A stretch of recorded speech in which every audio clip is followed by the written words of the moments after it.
In today's video, I'm going to teach you how to calculate percentages in Excel 2016.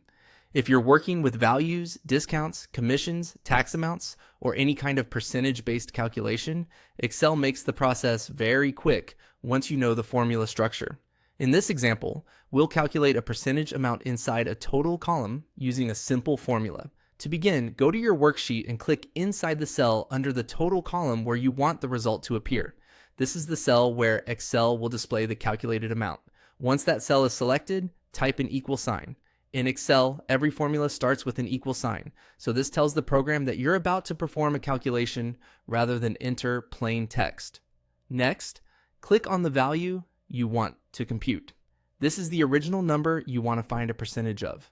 By clicking the cell, instead of typing the number manually, you can make the formula more dynamic and accurate. If the source value changes later, Excel will automatically update the result for you, which is one of the biggest advantages of using formulas. After that, continue the formula by typing divide by 100 and then multiply by the percentage. To do that, click the cell that contains the percentage you want to apply. This creates a formula that takes the original value, converts it into a 1% base by dividing by 100, and then multiplies it by the percentage value you selected. It's a straightforward way to calculate the percentage amount from a total. As you build the formula, pay attention to the order of the symbols and cell references. Even a small typo can cause the formula to return the wrong result or show an error. If needed, take a quick moment to review the formula before confirming it. This is especially helpful when you're working in a larger spreadsheet with multiple columns. Once the formula is complete, press enter.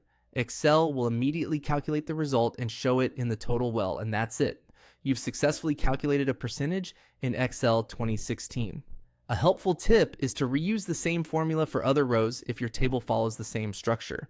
That can save time and keep your calculations consistent. Also, make sure the percentage cell contains a clean numeric value so the formula works as expected.